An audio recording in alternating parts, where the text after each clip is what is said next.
Greetings and salutations, this is Jason Silverain, and today I'll be taking a look at Hand of Fate. Developed and published by Defiant Development, this was released in 2015, so it's quite old now, and it is available for about £15. Now this is quite an interesting genre mix. It takes the part of a board game slash card game, combined with sort of an arena fighter really. The stakes are raised. The challenges begin. Now, a lot of this game's charm does come from the narration. The story's kind of interesting. You never quite explained to you, but you've come to this temple where this strange soothsayer, fortune teller. It's never quite discussed or really said what he is. It's kind of an oracle, really. Awaits you. And he introduces himself, he does the whole magic with cards thing as he was at the start, and he basically lays out a deck and just asks you to leave. But but being the silent protagonist you are, you refuse to leave and play him at his game. Now these cards are made of your experience, your character's experiences and memories. So it's sort of like reliving your past in a hack and slash adventure, which is quite nice. Now in story mode you initially start off with just one card here, which is these represent each of the bosses. Eventually, as you go through the various stages, you unlock more bosses, and when you do a row, you unlock a upgrade that not only buffs you but also increases the strength of the enemies to make sure the game stays challenging. Now the meat and bones of the game really comes down to the deck building, so I'm just going to pick Jack of Skulls right now. There is a little bit of lore which you can look at about each character. This time the Jack will fall easily, I'm sure. Wow, he thinks I'm going to win. Well yeah, I'm pretty much sure of that. No, I will not use the recommended deck build, because here you can go into these two decks. One is your equipment deck. Now you start off with only 12 cards. I've earned up to 22, as each time you go further in the game your deck size increases and you earn more cards. As you can see, you've got a mixture of weapons, shields, armor. You also get helmets, gloves and artifacts. Now this bracket here is how many times an artifact you use, and that's essentially a usable item. And all of these have special effects. I mean, when you've got a new one though, it doesn't tell you what the special effect is until you've actually encountered that card in the game. But for something like this Explorer's Helmet, you've got like a description of the item, what it does, and then just like a nice little one-line bit of lore about it. Now actually it gets a bit more difficult to get your good equipment as your deck gets larger, and because you have to fill up the deck, it does mean that you do have a few junk items here and there. Now so far my weapons are all relatively good. I really wish there was more shields. I've only got one really good shield right now, and I've just got so many different types of helmet. It's quite interesting. This middle deck is essentially just game difficulty. Have a look at. You've got Apprentice, where you can see it increases your strength, enemies are weaker, with some achievements unlimited. Also it adds things to the deck. So as you see here with the Two of Dust, essentially you get different card types like Dust, Bandit, Plague. Sorry, Bandit? Sorry, Dust, Skull and Plague. Dust are the bandits, Skulls tend to be the undead, Plague are like rat men. Oops. And these cards are added to your encounter deck, which you can customize. They become mandatory cards. And you also have, on the dealer's side, a Blessings deck, a Curse deck, a Gain and a Pain deck. So you have this like Health Elixir, that would go in the Gain deck. And that would give you, 15% max health, which is pretty damn good. So if you go on hard, the enemy's obviously stronger, but it gives you the ability that you have stronger counterattacks. Because the combat in this game really comes down to lock on, click your mouse just to hit, and then every so often just countering people who are attacking you from the sides. It's not a very difficult combat system.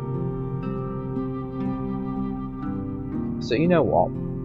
I'm going to go on hard mode for this. You want to play on hard mode? Done. Now this is the encounter deck. Again, this starts at about 12 cards, and as you go further, the deck increases. Now each of them have this little token at the bottom, and as you encounter and experience cards, you earn tokens, and these tokens can unlock other cards. So it really, well, it kind of wants you to keep mixing and matching your deck up and gain new experience and never really do the same thing more than once. Though sometimes you need to encounter a card multiple times and go for a very specific route of succeeding at the card to earn its token. Now as you can see here, these cards with the locked icon above them, they're always in my deck now. And those cards change depending on your difficulty and also the way you are progressing through the story. So I'll get rid of Noble Trader because I did that card last time.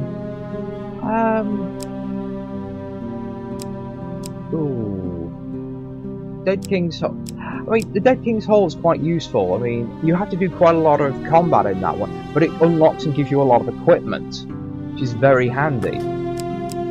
But right now, I'm just going to add some new things to my deck. Now, I'll go with the Lovers, that's a new one. The White Council 3 is actually the third part of a quest chain, and each time I encounter one of those, I unlock the next area of the quest chain. Demon Trader. That doesn't sound good. I bet that's going to use my maximum health. So, go back after doing that. We'll start the game. Now, I am actually quite, well, enthralled maybe? Charmed would probably be a better term for this. Did you expect me to tell your fortune? No. A fortune teller is at their most base and despicable when they begin to believe their own lies. Of course, I am different.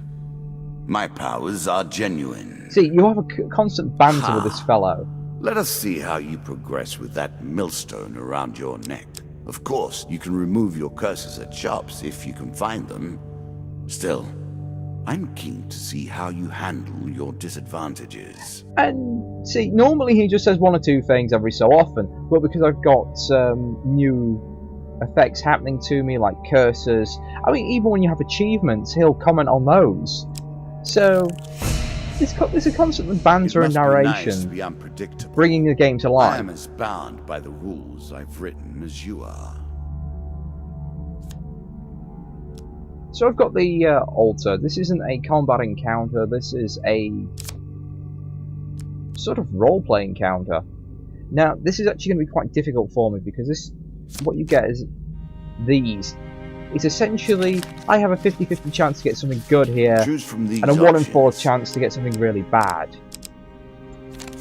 And this is actually where most of the difficulty in the game comes from, it's this RNG. There we go, I've earned a blessing. The gods look upon you favorably. Well, I don't really have many blessings. I've only got the one so far, so that's not a very useful blessing. And then I'll select the next card. And these dungeons sort of change because he lays out the cards in different patterns depending on, well, the difficulty level you're on and also what creature you're going up against. Ooh. New card. Let us stake a token on their foolishness. Rumors of a temple to a long-forgotten god lure you to a desolate wasteland. You complete the necessary blood ritual in order to gain the attention of the deity. Its presence fills your mind and brings you to your knees. You seek mortal, a thunderous voice in your mind demands. Power! You respond. With what determination you can muster in face of such a being. Power to crush my enemies.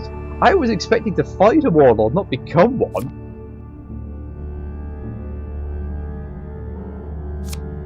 In the Valley of the Giants, there's a cave. Okay. See, and having experienced this card, I've now got its token.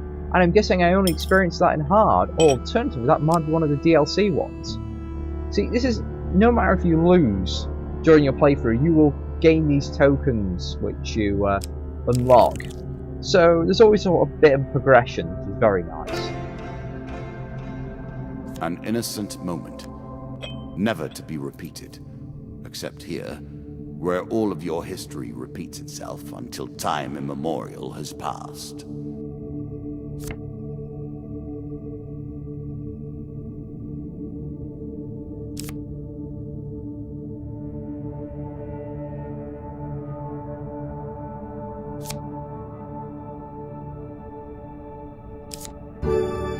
Okay. Useful. Well, that requires me to be hit, so that's not that useful.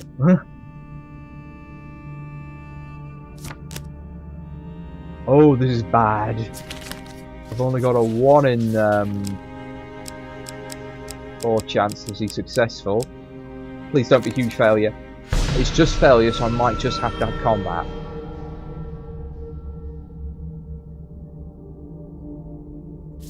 Just 1 monster card, so here we go. 2 of Dust.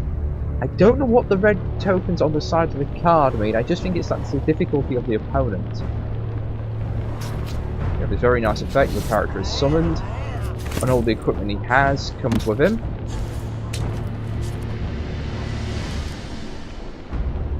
And the arenas change depending on where you are. See, those little green marks above the head indicate that the character is counterable. And you can only counter if you've got a shield, which makes a shield one of the most important pieces of equipment you can get in this game. But that was a nice simple combat with minimum combatants. Another token brings you closer to your goals. See, I think this is so well animated, considering it was 2015. I mean, games were looking good around that time, don't get me wrong, we had some very nice looking games. But this has very nice lighting effects. Nothing's really overdone or underdone. There's lots of little details here and there in the room, but they don't have too much that can distract you. And every so often we'll get like a little spider moving around here, or something pops up, so it's, you know, there's always something to watch out for.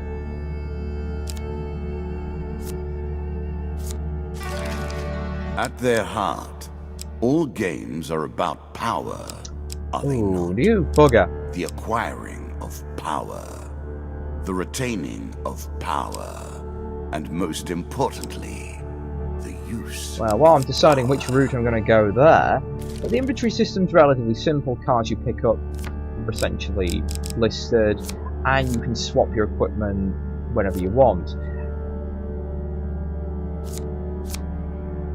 Ooh, I've got a trinket. What's this do? Oh, this is the relic for playing at Warlord level, I think.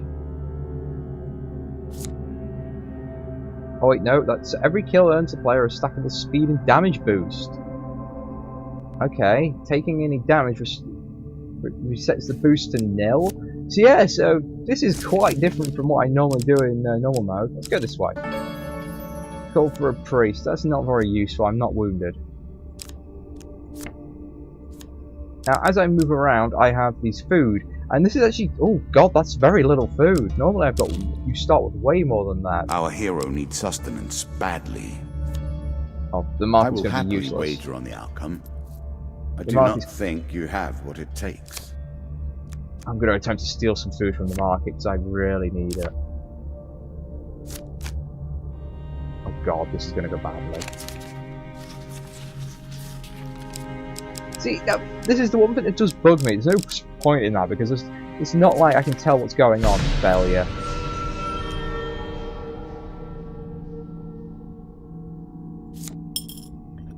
Oh well, I didn't earn that token.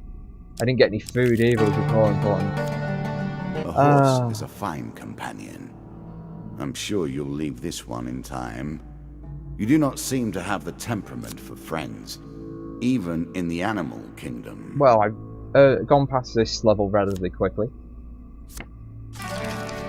You have reached the final floor. Perhaps this time you will find and defeat the Jack of Skulls. What do you mean this time? I've beat him every single time. But yes, I'm not sure what happens when you run out of food.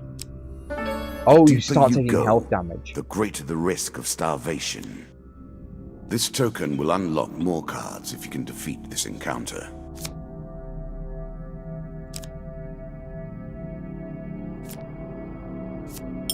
Oh, that's simple enough.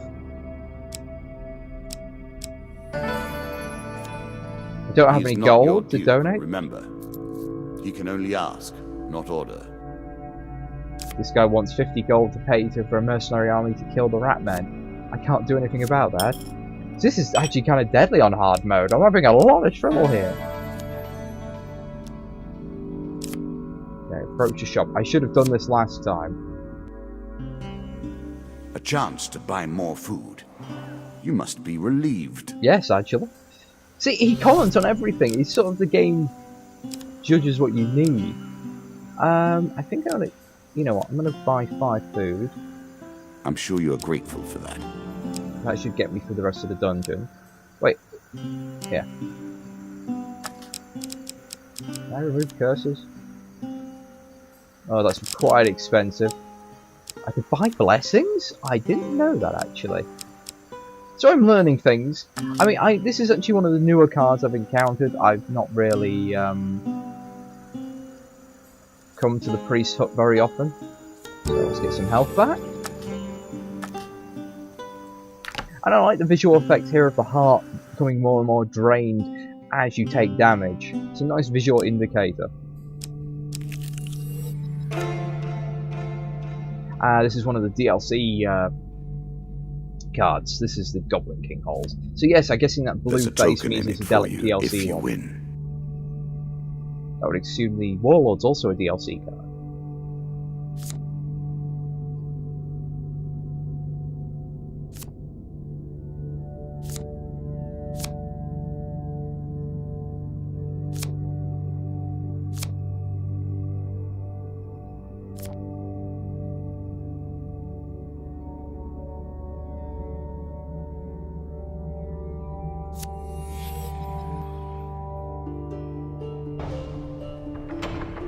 Curious.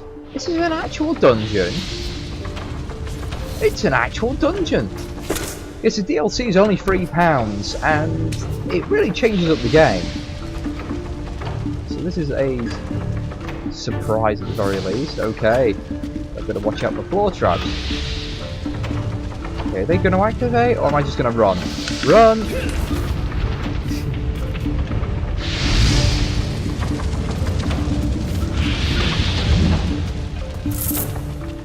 Some gold. Any more gold around here?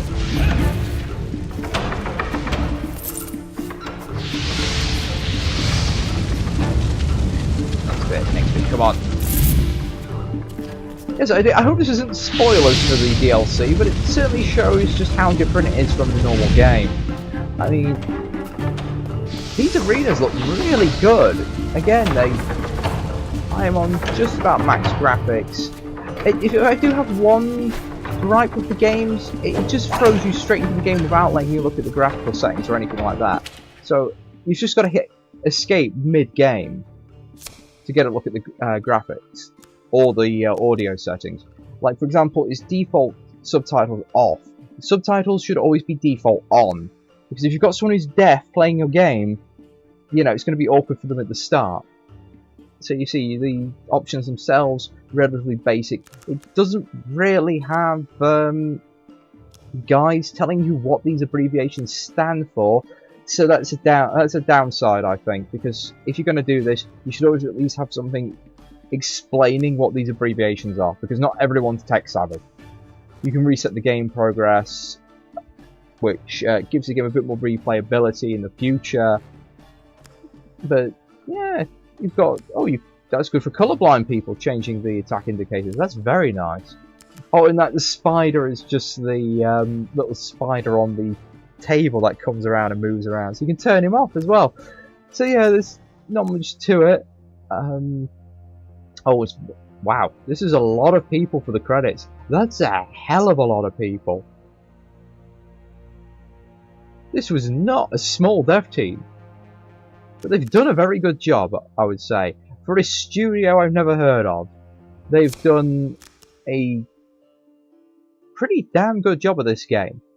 And there is a sequel out now, and I have got my hands on it, and I'll be really looking forward to actually playing that. But I thought I'd start off by playing the first game, since the sequel does actually reference this game.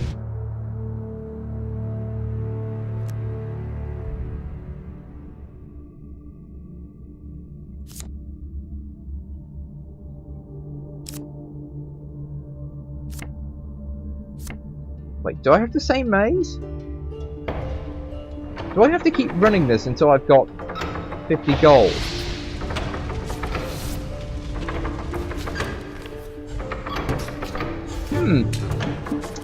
Well, in any case, I think I've shown enough of the game for you to get a good idea of what we're doing here. I recommend this one, especially if you see it on sale. Granted, the sale that was recently on has just ended. That's a bit unfortunate timing. But yeah, go out, grab it. I highly recommend it.